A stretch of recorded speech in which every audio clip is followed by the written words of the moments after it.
Entonces, lo primero que vamos a ver va a ser esta tomografía. Esta tomografía es la causa por la cual llega un paciente remitido desde el San Juan de Dios de Río Negro a nuestro hospital y solicitan pues valoración por la especialidad. Entonces, al momento de nosotros interrogar a este paciente, es un paciente masculino de 62 años, residente en Río Negro, técnico en refrigeración, que antes pues, del ingreso era previamente sano. Al interrogarse se le pregunta, el paciente lleva 4 meses de dolor a nivel lumbar, predominante en la zona izquierda, no asociado a fiebre,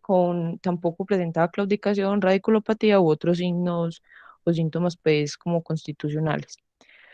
Al momento de hablarlo, pues era un paciente con unas buenas condiciones generales, con una buena fuerza en miembros inferiores, sensibilidad, no tenía alteración en reflejos, tampoco tenía la sed ni Bragard. Entonces, con la imagen se consideró que el paciente tenía una discitis y se ordenó una resonancia magnética contrastada. Estas son algunas de las imágenes más significativas de la resonancia.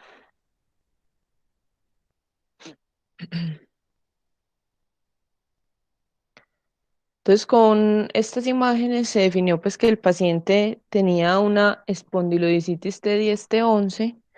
Se le ordenaron estudios de extensión para determinar era el foco inicial pues, del proceso infeccioso. Entonces se le ordenaron hemocultivos, urocultivos, se le hizo un ecocardiograma, una placa de tórax que fue normal y se le pidieron reactantes de fase aguda al ingreso que fueron una PCR de 1,7 y una BCG únicamente de 24. Por esto entonces se decidió llevar al paciente a una biopsia guiada por TAC. En la primera biopsia que se le hizo, se le solicitó KOH, BK, PCR para Mycobacterium que fueron negativos. Se le solicitaron Gram y cultivos aerobios que fueron negativos. El resultado pues, del cultivo de tuberculosis y de hongos también fue negativo. Y en ese momento tuvimos un primer cultivo positivo anaerobio para Cutibacterium agnes. Entonces, infectología consideró que requería una segunda toma para confirmar el diagnóstico, entonces se llevó nuevamente pues a la biopsia, se le volvieron a hacer todos los estudios con exactamente los mismos resultados, entonces se definió que el paciente tenía una espondilodicitis por Cutibacterium agnes y se dejó con manejo antibióticos, ceftriaxona 1 gramo cada 12 horas, venoso pues por 42 días. Entonces, a partir de esto nos planteamos tres objetivos que van a ser como básicos, que el primero va a ser conocer las generales del Cutibacterium agnes, no es un germen al que usualmente nos estemos enfrentando. Lo siguiente es que vamos a hacer un repaso por las principales patologías infecciosas en las cuales se ha involucrado. Y lo tercero es tratar de estudiar, porque es un tema que es muy amplio y vamos a ver que es muy controversial acerca de la relación del Cutibacterium agnes y la enfermedad degenerativa discal. Entonces, cuando hablamos propiamente del Cutibacterium agnes, tenemos que saber que es un germen, un bacilo gram positivo anaerobio facultativo. Esto nos dice que es un germen que es capaz de vivir en ambientes eh, que también sean pues aerobios. Es un germen de muy baja virulencia, lo que nos va a explicar muchas de los protocolos y de los síntomas que tenemos con estos pacientes. A lo largo de la historia y con las pruebas pues, que se han hecho y las pruebas genéticas y moleculares se han dado cuenta que existen tres subtipos, cada uno de ellos con estructuras en la pared y con características que los hacen más o menos virulentos y que los van a hacer predominantes en ciertas zonas pues, corporales. Sabemos pues que es un germen que hace parte de la flora normal de la piel y de las mucosas, se localiza pues en las glándulas sebáceas y en el folículo piloso, y esto hace que en el momento en el que el aislamiento nos sale positivo, nosotros tengamos que discutir si en realidad es pues un verdadero agente causal de un proceso infeccioso o es más bien una contaminación. Al estar ubicado en estas zonas, pues las zonas corporales donde comúnmente se encuentra va a ser el cuello, el pecho, las axilas y la espalda. Y es un germen que es de muy lento crecimiento. En general, en los estudios se ha visto que crece entre 6 y 14 días, entonces vemos que la mayoría de cultivos no se dejan ese tiempo. Y al ser un germen que hace parte de la flora, vamos a requerir dos cultivos, como fue lo que se realizó pues, en el caso clínico que ya vimos. Entonces, el Cutibacterium agnes tiene tres cosas importantes que van a eh, ser importantes en el proceso pues, infeccioso de este germen. Entonces, el primero es una manipulación de la respuesta inmune. Este germen tiene varias cosas características. La primera es que tiene una producción de enzimas que son lipasas, estearasas, hialuronidasas y proteasas que van a hacer que el germen pase de estar en la parte superficial de la piel y logre pues como colonizar o entrar a tejidos más profundos, además de que estas enzimas van a favorecer pues la nutrición del germen. Lo siguiente es que tiene factores quimiotácticos que va a hacer que degrade tanto células blancas como células de la línea roja. Y lo siguiente que es importante es que este germen es capaz de activar la respuesta o inducir la activación de macrófagos e induce macrófagos, pero tiene la ventaja de que una vez los macrófagos lo fagocitan, él es capaz de vivir dentro de los macrófagos hasta 8 meses, lo que explica que esté asociado a cuadros clínicos que son tan larvados y que usualmente no son tan floridos. Lo siguiente es pues que con todo lo anterior, él va a poder hacer siembras bacterianas y lo último que se ha visto es que el germen se asocia con la producción de biopelículas. Antes se creía que no, pero a lo largo pues, de los estudios que se han hecho en laboratorio se han dado cuenta que es capaz de producir biopelículas que pueden incluso aparecer entre 18 y 96 horas después de que se inoculó un germen. Esta es una imagen con microscopía electrónica en la cual pues, se puso un pin y se inoculó pues, con Cutibacterium acnes y se dieron cuenta que alrededor del pin era capaz de formar pues una biopelícula que apareció. Esta imagen decían que era después más o menos de 18 horas. Entonces, lo otro que vamos a ver es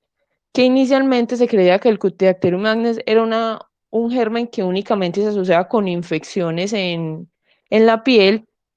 pero se han dado cuenta que también se asocia con otro tipo de infecciones. En el caso pues que nos concierne a nosotros vamos a hablar del hueso. Entonces, la relación del Cutibacterium con el hueso tiene tres como cosas claves que van a ser fundamentales en el proceso infeccioso. La primera es que el Cutibacterium es capaz de vivir dentro de osteoblastos. La imagen, pues la que vemos en la parte superior, lo que vemos en rojo es un osteoblasto y lo que vemos en verde que está señalado con una flecha es el germen que se alojó dentro del osteoblasto y quedó ahí viviendo, entonces eso va a hacer que no logre pues, ser degradado y estudiado por el sistema inmune. Lo siguiente es que a pesar de que él entre en las células óseas, él no va a alterar el proceso de la osteoclastogénesis, pero sí se ha visto que va a alterar el proceso de resorción ósea por parte de los osteoclastos maduros y eso va a ser, o se ha visto que está relacionado con un aflojamiento pues, de materiales que inicialmente se creían que eran aflojamientos asépticos, pero que con las nuevas pruebas se estableció que puede ser incluso por Cutibacterium acnes. Entonces lo que vemos es que este germen ha venido aumentando pues en diagnóstico y en frecuencia cuando nos tratamos de diagnosticar infecciones óseas, ya tiene una incidencia o una pues entre 2,8 y un 12% y se han visto como tres o cuatro cosas importantes. La primera es que está relacionado con perimplante. Clásicamente se ha escrito más con prótesis de hombro, pero se han venido dando cuenta que está muy asociado ya con infecciones en columna, principalmente cirugías que han sido instrumentadas. Lo siguiente es que, como vimos en el caso, ha venido aumentando la frecuencia en espondilodicitis y también en abscesos epidurales, usualmente en estos casos más asociado a cirugías, aunque también se ha dado cuenta que está surgiendo infecciones pues en infecciones espontáneas. Y lo que vamos a ver al final, qué tanto está relacionado con hernias de disco y patologías degenerativas discales. Entonces, como factores de riesgo importantes para tener una infección por Cutibacterium acnes tenemos tres. Los hombres, que van a tener usualmente más glándulas sebáceas que las mujeres, el antecedente de cirugía y principalmente en cirugías en las cuales se haya usado material, ya sea protésico o de osteosíntesis. Entonces, cuando hablamos propiamente de la infección perimplante, entonces vamos a ver que son infecciones que son latentes, que son de cursos indolentes. Usualmente en la mayoría de la literatura citan que son infecciones que se producen incluso hasta un año después de la cirugía inicial, en la cual el paciente tuvo un periodo asintomático largo y que después inicia con un dolor crónico que no es explicado por ninguna otra cosa y que usualmente no tiene ningún otro síntoma asociado. Vamos a ver que esos pacientes, al tratarse de un germen de baja virulencia, no van a tener una respuesta inmunológica grande, entonces la BCG y la PCR generalmente están normales.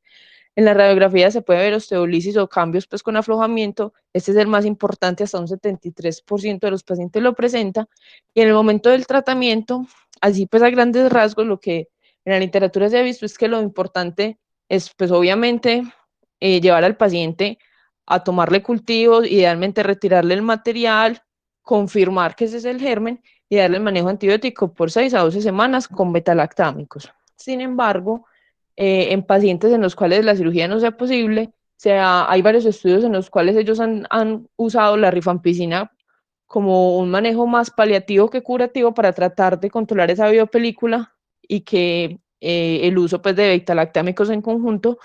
puedan favorecer pues, la destrucción de la bacteria. Entonces, siempre, esto es algo que nos debería quedar pues como una conclusión importante de la charla, es que cuando yo me enfrente a un paciente que yo considere que es un aflojamiento aséptico, que no tiene una clínica muy florida, siempre deberíamos considerar entre uno de los gérmenes causales posiblemente ese aflojamiento y está entre comillas aséptico, porque si logramos aislarlo, pues ya no sería aséptico, considerar el Cutibacterium agnes, pero sabemos que entonces al menos ese cultivo se debería dejar 2 semanas antes de tener o de tomar una decisión terapéutica, porque es el tiempo máximo que va a tardar el germen pues en crecer. Lo siguiente pues va a ser la espondilodicitis. Esta es una tabla que nos va a resumir o nos va a comparar una espondilodicitis piógena por los gérmenes que usualmente lo producen, que son mucho más virulentos a comparación del Cutibacterium agnes. Y lo que vamos a ver es que las espondilodicitis por Cutibacterium agnes usualmente eh, el dolor lumbar es más leve, no es tan florido, generalmente es el único síntoma que va a tener el paciente. Como ya vimos, la respuesta inflamatoria sistémica del paciente no es tan marcada como en otras. Usualmente tienen antecedente de la cirugía espinal, a diferencia de muchas de las otras espondilodicitis, que generalmente son productos de procesos infecciosos que hicieron siembras en los cuerpos vertebrales, aunque pues ya vimos que como en el caso de nuestro paciente, hay pacientes que hacen infecciones espontáneas. La resonancia magnética pues va a ser el estudio de elección, va a tener cambios muy similares a los cambios degenerativos y esto hace que se plantee la teoría de que en realidad la espondilodicitis por Cutibacterium agnes es como la parte inicial de un cambio degenerativo en el disco.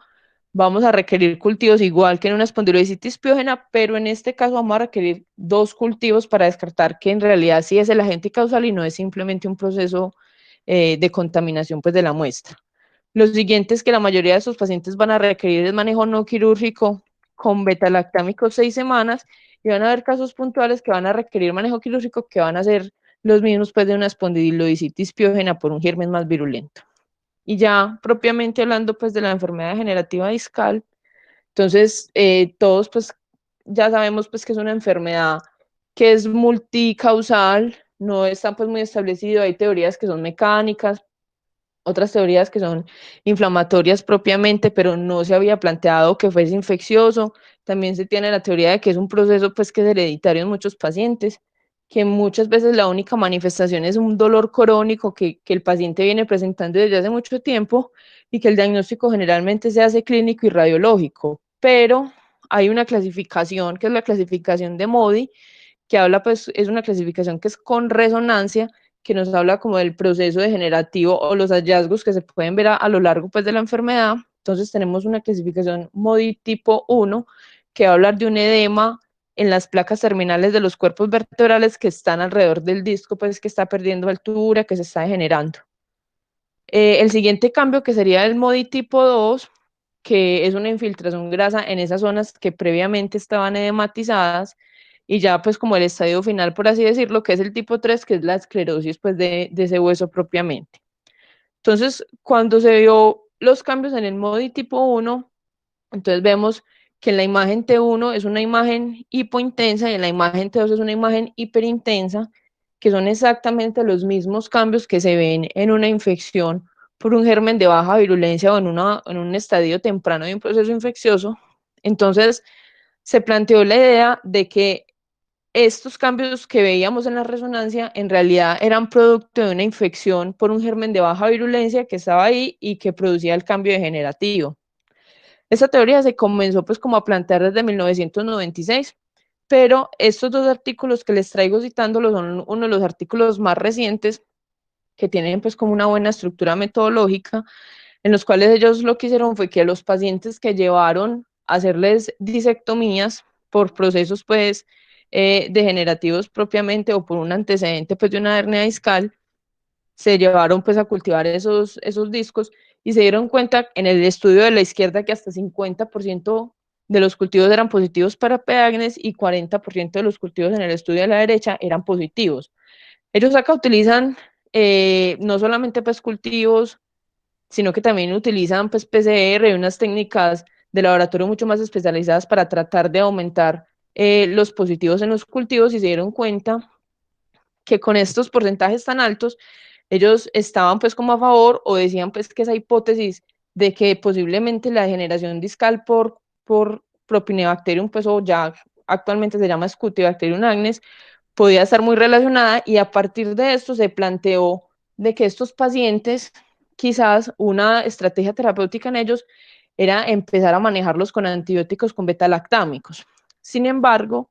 este otro estudio que es publicado el año pasado en el Journal de Columna Europea, lo que hace es que coge pacientes que fueron llevados a cirugía y que tenían dolor lumbar, algunos tenían dolor en la pierna, que tenían cambios en la resonancia tipo MODIC 1 y los compararon con otros pacientes que fueron llevados a cirugía de columnas por otras causas pues que fueran diferentes. En este estudio lo que hicieron fue que tomaron cultivos de la piel, tomaron cultivos de la herida quirúrgica, de tejido profundo, cultivos de hueso y en los que era posible tomaron cultivo de disco y compararon los resultados de ambos grupos a ver si en realidad los que fueron llevados a cirugía por una discopatía en realidad si eran más positivos en comparación con los otros pues que no fueron llevados por esa causa. Y lo que encontraron fue que en realidad los cultivos positivos fueron exactamente iguales en ambos grupos y eran positivos principalmente los de piel y los de la herida cutánea más que los de tejido profundo, pues. Entonces, lo que ellos dicen es que en realidad no hay una asociación muy clara entre los cambios que tiene el paciente y los aislamientos bacterianos. Entonces, con este artículo, ellos comienzan pues como a discutir ese paradigma y dicen que a partir de estos resultados, pues el tratamiento antibiótico en un paciente que tenga una enfermedad degenerativa de disco debería no estar pues como entre los hallazgos iniciales, excepto si el paciente pues tiene un cuadro clínico infeccioso de una disitis, pues que se va a hacer el manejo. Entonces, con lo que vemos pues acá, entonces tenemos, a mi modo de ver, dos conclusiones que van a ser grandes. La primera es que en los procesos que son propiamente infecciones, infecciones asociadas pues como a material o espondilodisitis en el caso de nuestros pacientes, deberíamos empezar a considerar el Cutibacterium agnes como un posible agente causal, principalmente en esos cuadros que son larvados, que van a tener el antecedente de la intervención y tenemos que recordar que este germen va a tardar hasta 2 semanas en crecer. Entonces tenemos que tener paciencia pues en esos pacientes y no acelerarnos en la toma de decisiones. Y la siguiente conclusión que es muy puntual respecto al proceso pues de la discopatía es que la evidencia en realidad no es concluyente. Uno lee muchos estudios, hay estudios que son in vitro, hay estudios que se han hecho en realidad con pacientes, pero vemos que son, la evidencia es muy contradictoria, hay muchos estudios que no son muy bien hechos, entonces a partir de los cuales se han tomado decisiones, entonces deberíamos pues como ser más prudentes a la hora de tomar recomendaciones y a mi modo de ver, en este punto en el que estamos pues con la evidencia que tenemos, no deberíamos definir que el manejo de un paciente con una enfermedad degenerativa discal no debería incluir antibióticos desde el inicio, excepto pues que tengamos una clínica muy clara pues de un proceso infeccioso asociado. Eso es lo que les traía para el día de hoy. ¿Algún comentario, alguna sugerencia?